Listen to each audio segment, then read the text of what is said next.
11वीं के सभी विद्यार्थियों का एक बार फिर से हार्दिक स्वागत है। विद्यार्थियों, अनुक्रम व श्रेणी के अंदर आज हम फिर प्रश्न उत्तर की ही बात करेंगे।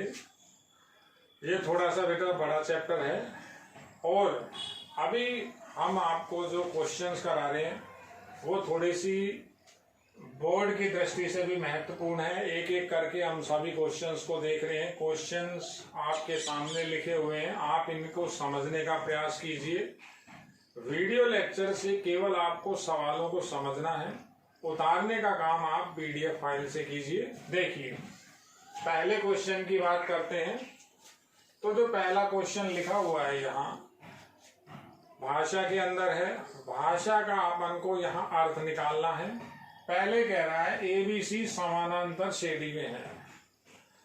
तो जो भाषा है उसको हमें गणित के अंदर कैसे कन्वर्ट करना है, मैं आपको क्वेश्चन समझा रहा हूं। देखिए, पहले क्वेश्चन का सॉल्यूशन समझिए।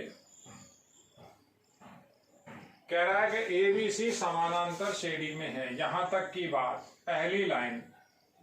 तो समानांतर श्रेणी के अंदर जब तीन संख्याएं होती हैं तो बीच वाले का जो दुगना होता है, बीच वाले का दुगना पहली और तीसरी के जोड़ के बराबर होता है। या ऐसा भी लिख सकते हैं b बराबर a प्लस c बटा 2। ये नंबर 1 ये आपको दिया हुआ है पहली लाइन से। दूसरी लाइन के अंदर कह रहा है BCD गुणोत्तर श्रेणी में है। तो जब तीन संख्याएं गुणोत्तर श्रेणी के अंदर होती हैं तो बीच वाले का वर्ग पहली और तीसरी के गुणनफल के बराबर होता है। तो यहां क्या लिखेंगे, c² बराबर BD। ये नंबर 2 ये भी आपको दिया गया है। देखिए, मैं कोई भी लैंग्वेज नहीं लिख रहा, मैं लैंग्वेज को मैथमेटिकल रूप में कन्वर्ट कर रहा हूं। फिर अगेन कह रहा है 1/c 1/d और 1/e उन्हें समानांतर श्रेणी में है। तो बीच वाले का मान, बीच में कौन, 1/d बराबर होगा पहला 1/c और 1/e इनके जोड़ का डिवाइडेड बाय 2 आधा। ये नंबर 3 ये भी गिवन है। ये तीनों चीजें आपको उसने दी हुई हैं। देखिए, अब जो सिद्ध करवा रहा है, कहता है सिद्ध कीजिए ACE गुणोत्तर श्रेणी में है। तो अब हम क्या लिखेंगे, मैं लिख रहा हूं, हमें सिद्ध करना है, हमें क्या सिद्ध करना है, c² बराबर AE। गुणोत्तर श्रेणी के अंदर अगर तीन संख्याएं सिद्ध करवाता है, बीच वाले का वर्ग पहली और तीसरी के गुणनफल के द्वारा, जैसे इसको लिखा था। बात को समझिए, गुणोत्तर श्रेणी के अंदर जब तीन संख्याएं होती हैं तो हम इस तरह से काम करते हैं। अब ये कैसे प्रूव होगा, इसका सत्यापन कैसे करेंगे, आपका टारगेट ये रहा, आपको ये लेकर के आना है। तो हम किस तरह से मान रखें, पहले समीकरण से स्टार्ट करते हैं। इस समीकरण से मैं 2 को वहां ले जा रहा हूं। देखिए, 2/d बराबर 2 तो वहां चला गया, लघुत्तम लिया CE, E इधर चला जाएगा, C इधर चला जाएगा, E प्लस C। अब आपको क्या करना है, इस समीकरण के अंदर B और D का मान रखना है। कैसे मान रखेंगे, देखिए, अपन को लाना क्या है, c² बराबर AE।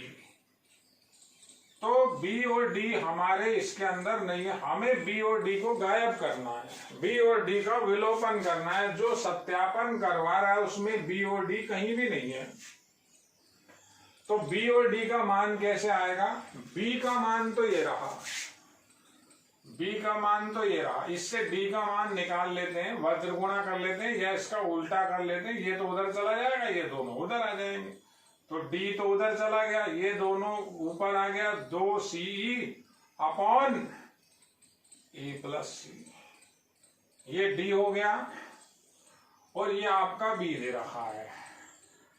अब मैं इसको सत्यापित कैसे करूंगा, देखिए इस समीकरण के अंदर लिख रहा हूं, कारण के साथ लिख रहा हूं, सी स्क्वायर बराबर बी डी लिखा हुआ है, ये दिया हुआ है, तो यहां b व d का मान रखने पर, अब वो b व d का ही मान क्यों रख रहे हैं, क्योंकि जो हमको प्रूव करना है उसमें ना तो b है ना d है, तो b और d को हम गायब कर रहे हैं। तो क्या आएगा फिर, देखिए सी स्क्वायर बराबर b का मान ये रहा a प्लस सी बटा 2 और d का मान ये रहा 2ce अपॉन e प्लस सी। देखिए सरल कैसे करेंगे, ये 2 से 2 कैंसिल हो गया, 2 से 2 कैंसिल, तो 2 से 2 कटा, तो क्या बचा, सी स्क्वायर बराबर a प्लस सी इंटू सी बटा c प्लस ई। अब वज्र गुणा कर रहा हूं, तो यहां कर रहा हूं इसको आगे, देखिए बेटा इसका इधर इंटू करेंगे तो आएगा c की पावर 3 c स्क्वायर ई बराबर, ये c का अंदर गुणा कर दें तो क्या आ जाएगा a c e, ये गुणा किया तो हुआ c स्क्वायर ई। देखिए सबसे पहले क्या हो जाएगा, सी स्क्वायर ई से सी स्क्वायर ई कट जाएगा, क्या बचेगा c की पावर 3 बराबर a c e। अब इसमें अगली लाइन में एक c से एक c कट रहा है, देखो तो c स्क्वायर बराबर हो गया a इंटू ई, ये हमको लाना है। ये हमारा सत्यापन खत्म। हमने क्या किया है, 3 चीजें दे रखी हैं, चौथी चीज सिद्ध करवा रहा है, तो चौथी चीज के अंदर b और d नहीं है, तो क्या किया था, इस समीकरण से, पहली समीकरण से और एक ये समीकरण बना ली, अगली चौथी, पहली और चौथी समीकरण से b और d का मान हमने इस दूसरी समीकरण में रख लिया। b और d का जब मैंने मान रखा, 2 से 2 कैंसिल हो गया, वज्र गुणा किया, ये सिद्ध हो गया। देखिए आप इस सवाल को, अगला क्वेश्चन मैंने आपको कल इसी तरह का क्वेश्चन कल किया था, जहां लिखा हुआ था 8 plus 88 plus 888 plus 8888 plus n पदों तक योगफल। अब ये पॉइंटों में लिखा हुआ है, कह रहा 0.6, 0.66, 0.666 के n पदों का योग कीजिए, अगर ये p हो तो p का मान बताइए। तो उसी तरह से यहां भी काम करेंगे। देखिए बेटा इस सवाल को कैसे करेंगे, इस क्वेश्चन के अंदर हमको इस वैल्यू को p के बराबर दिया हुआ है, तो p बराबर मैंने लिखा, p बराबर 0.6, 0.66, 0.666 +2 up to so on, n पद हैं, पहले में एक बार 6, दूसरे में 2 बार, तीसरे में 3 बार, तो nवे में क्या आएगा 0.666, n बार चलेगा ये 0.6 कैसे आएगा, n बार आएगा, पॉइंट के बाद 6 कितनी बार आएगा, n बार आएगा। अब क्या करें, सबसे पहले ये पॉइंट ही हटाते हैं हम।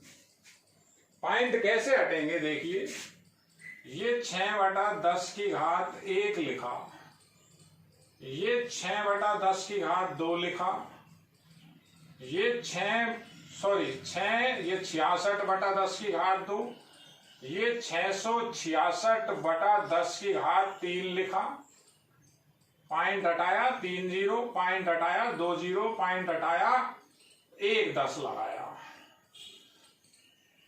तो ऐसे ही जब हम चलते रहेंगे तो ये पॉइंट के बाद n संख्या है, तो 6 6 6 तो n बार हो गया। 6 कितनी बार हो गया? n बार। नीचे क्या आया? बटा में 10 की घात, संख्या कितनी थी? n, तो 10 की घात n। ये समझिए आप सबसे पहले। कल के सवाल में पॉइंट नहीं था, आज पॉइंट है, इससे कोई फर्क नहीं पड़ेगा। अब आपको क्या बताया? ये 6 तो कॉमन ले लो बाहर, 6 तो आप बाहर निकाल लो। तो 6 बाहर निकाले तो ऊपर 1 बचेगा, 11 बचेगा, 111 बचेगा। और 9 को गुणा कर रहा हूं तो ये 9 का भाग दे दिया। देखिए, तो ये लिखा 9 बटा 10 की घात 1, 999 बटा 10 की घात 2, 999 बटा 10 की घात 3, ऐसे ही चल रहा है। अब 9 कितनी बार आएगा? n बार आएगा, बटा 10 की घात n है। ये ब्रैकेट बंद कर दिया। वही का वही सवाल है, वही का वही काम कर रहा हूं। 6 बाहर आ गया, 9 अंदर भेज दिया। अब कैसे लिखेंगे? देखिए, P बराबर, ये तो हो गया 2 बटा 3, 2 बटा 3 हो गया। पहले ऊपर वाले 9 को लिखा 10 की पावर 1 माइनस 1, 10 की पावर 1 नीचे चली रहा है। दूसरे 99 को लिख रहा हूं 10 का स्क्वायर माइनस 1 बटा 10 की घात 2। तीसरे को लिख रहा हूं 10 की घात 3 माइनस 1 बटा 10 की घात 3। ऐसे चलता रहेगा तो ये आएगा 10 की घात n माइनस 1 बटा 10 की घात n। समझिए आप। अब P बराबर हुआ 2 बटा 3। अब मैं जब अलग अलग करता हूं, अलग अलग करें, अलग अलग का मतलब आप समझिए, अलग अलग जैसे ऐसे होता है a माइनस बी बटा ए, तो इसको मैं क्या लिख सकता हूं? 1 अपॉन बी बटा ए। अलग अलग करते हैं तो ये कैंसिल, ये पहला कैंसिल, ये तो क्या हर बार आएगा 1 माइनस 1 बटा 10 की घात 1, फिर आएगा 1 माइनस 1 बटा 10 का स्क्वायर, फिर आएगा 1 माइनस 10 की घात 3, और ऐसे ही आएगा 1 माइनस 1 बटा 10 की घात n। समझिए, वही सवाल है बेटा, ये सब इंपॉर्टेंट क्वेश्चन है। अब ये पहला, दूसरा, तीसरा, nवा, तो एक कितनी बार जुड़ रहा है? कोई भी बच्चा बता सकता, एक n बार आ रहा है। तो एक को n बार जोड़ेंगे, n आ गया, ये माइनस कॉमन ले लिया सबका, ये माइनस, ये माइनस, ये माइनस, ये माइनस, तो क्या आया? 1 बटा 10 की घात 1, 1 बटा 10 की घात 2, 1 बटा 10 की घात 3, 1 बटा 10 की घात 4, चलते चलते 1 बटा 10 की घात n। देखिए n कहां से आया? ये एक को मैंने n बार जोड़ा है, एक को 10 बार जोड़ेंगे 10 आ जाएगा, 20 बार जोड़ेंगे 20 आ जाएगा, n बार जोड़ा n आ गया। अब ये जो श्रेणी आपकी इस ब्रैकेट में लिखी हुई है, ये गुणोत्तर श्रेणी है। गुणोत्तर श्रेणी के अंदर a का मान कितना है? 1 बटा 10, और r का मान भी 1 बटा 10 है। भाग दे के देखिए आप। तो सूत्र क्या लगाएंगे? हमारे पास Sn का सूत्र है a 1 माइनस r की पावर n और 1 माइनस r। इस सूत्र को यहां लगा देते हैं। 2n बटा 3 तो अंदर चला गया, 2 बटा 3 ये रहा, ये 2 बटा 3 को अंदर ले गया। अब इसमें सूत्र लगाएं, तो सूत्र लगाएं तो क्या आता है? देखिए 1 बटा 10 माइनस 1 बटा 10 की घात n बटा 1 माइनस आर 1/10।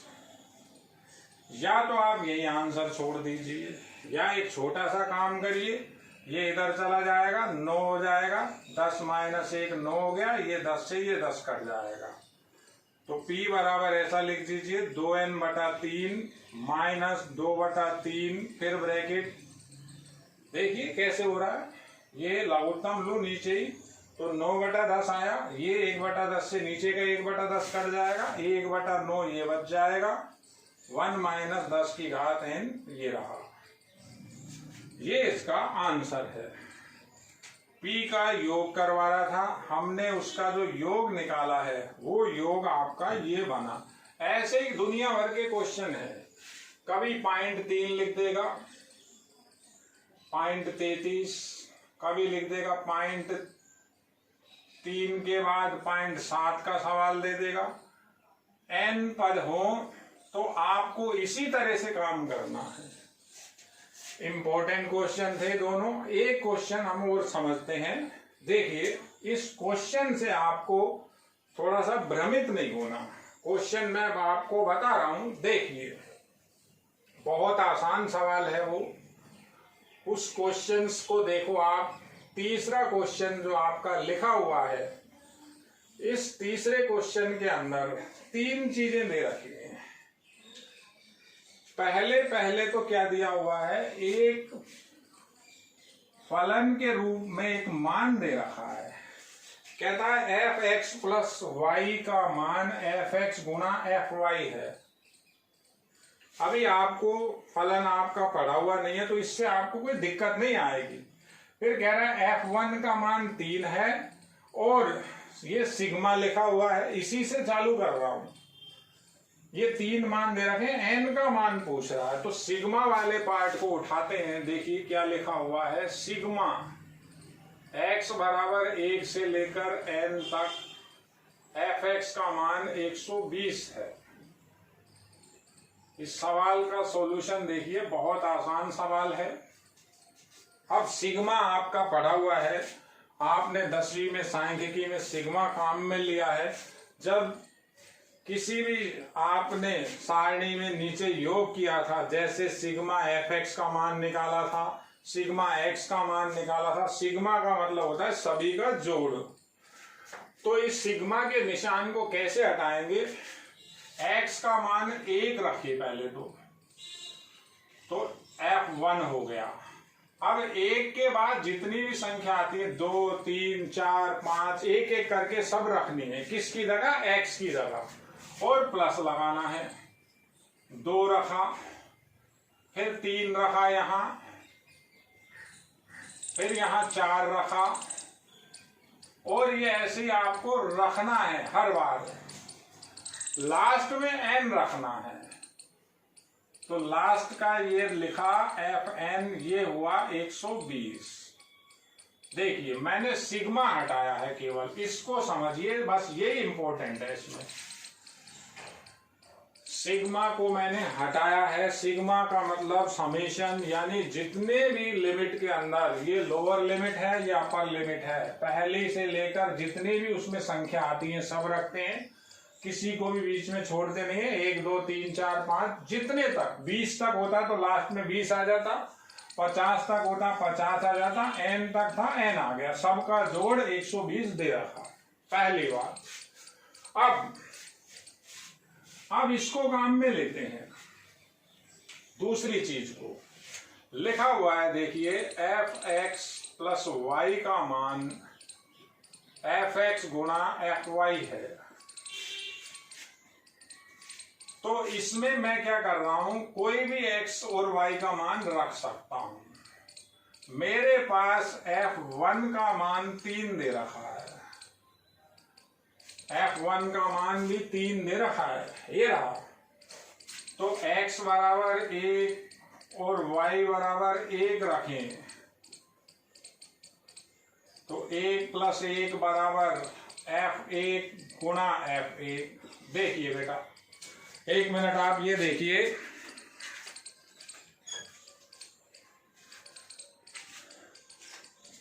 f1 यहाँ प्लस है यहाँ गुणा है, तो ये तो हो गया F2। F1 का मान 3 है, फिर ये 3 गुणा 3 हो गया, तो ये 9 हो गया। या ऐसा लिख सकता हूं 3 की घात 2। अब क्या कर रहा हूं, x बराबर कुछ भी रख दो आप, 1 2 3 इन सब के मान निकालने हैं। ये 1 2 3 4, तो x बराबर 1 रख रहे, y बराबर 2 रख रहे, तो x 1 y 2 रखें तो क्या आ जाएगा, देखिए F1 प्लस 2, F1 F2, तो ये F3 हो गया, 1 और 2 3 हो गया। F1 का मान 3 है, F1 का मान 3, F2 का मान 3 का स्क्वायर है, तो 3 और 3 का स्क्वायर 3 का क्यूब आ जाएगा। देखिए बिल्कुल सिंपल है, x बराबर 1 y बराबर 3 रख दे तो क्या आ जाएगा, F1 प्लस 3 बराबर F1 F3। कहाँ से आ रहा है, ये आपको संबंध दे रखा है, इससे लिख रहा हूं, जोड़ को गुणा में बदल रहा है। तो ये 4 का मान आ गया, F1 का मान फिर 3 है, F3 का मान 3 का स्क्वायर है, तो ये 3 की घात 4 हो गई। तो अब इससे क्या मतलब निकल रहा है, अगर F5 निकालूंगा तो 3 की पावर 5 आएगी, Fn निकालूंगा तो 3 की पावर n आएगी।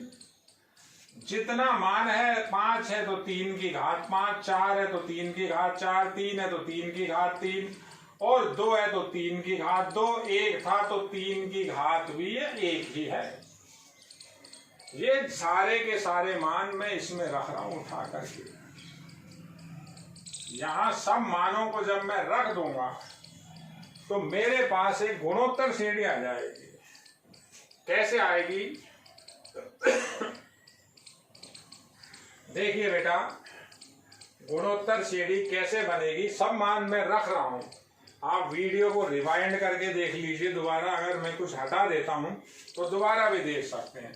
यहां मान रखा तो 3 की घात 1, 3 की घात 2, 3 की घात 3, ये 3 की घात 4 हो गया।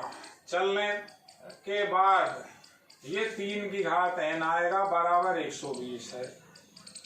अब ये फिर एक गुणोत्तर श्रेणी है,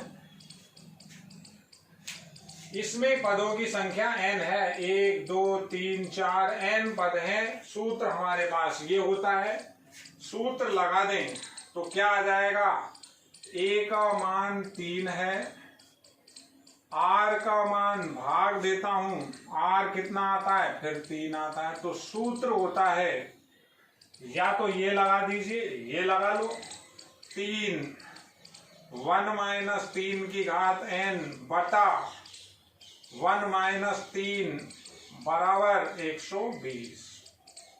देखिए इस समीकरण को सरल करता हूं, इससे हमें n का मान मिल जाएगा। सरल कैसे कर रहा हूं, देखिए इसकी लास्ट लाइन यहां लिख रहा हूं बोर्ड पर ऊपर, 3 से ये 120 कटेगा, 40 हो जाएगा। तो 1 माइनस 3 की घात n बटा, ये माइनस के 2 बचे, उधर आ गया आपका 40, ये 3 है, ये 120 है, 3 बार भाग गया, माइनस 2 उधर चला गया, 1 माइनस 3 की घात n माइनस का प्लस माइनस का 80 हो गया। अब ये 80 तो इधर आ गया, 81 हो गया, 3 की घात n उधर चला गया। n का मान कैसे आ रहा है लास्ट में, देखिए इस 81 को 3 की घात 4 लिखा जा सकता है, 3 गुणा 3 9, और फिर 3 से गुणा किया 27, और फिर 3 से गुणा किया 81, तो 3 की घात 4 बराबर 3 की घात n। जब बराबर में ऐसे होता है तो n का मान, आधार बराबर है तो घातें भी बराबर होगी, क्योंकि दोनों साइड बराबर है। तो इससे हम लिख सकते हैं n बराबर हमारे पास 4 और इसका रिजल्ट आ जाए। ये भी बहुत इंपॉर्टेंट सवाल है। ये सारे ही सवाल इंपॉर्टेंट है बेटा। इन तीनों सवालों को आप एक बार दोबारा देखिए, आपको ये सवाल आपकी बुक में मिलेंगे और वीडियो को आपको समझना है। आपको यहां से कोई सवाल नहीं उतारना है, यहां समझना है। ये सवाल आपको जो मैं PDF फाइल आपके ग्रुप में भेज रहा हूं वहां से आपको इनके नोट्स बनाने हैं। धन्यवाद बेटा।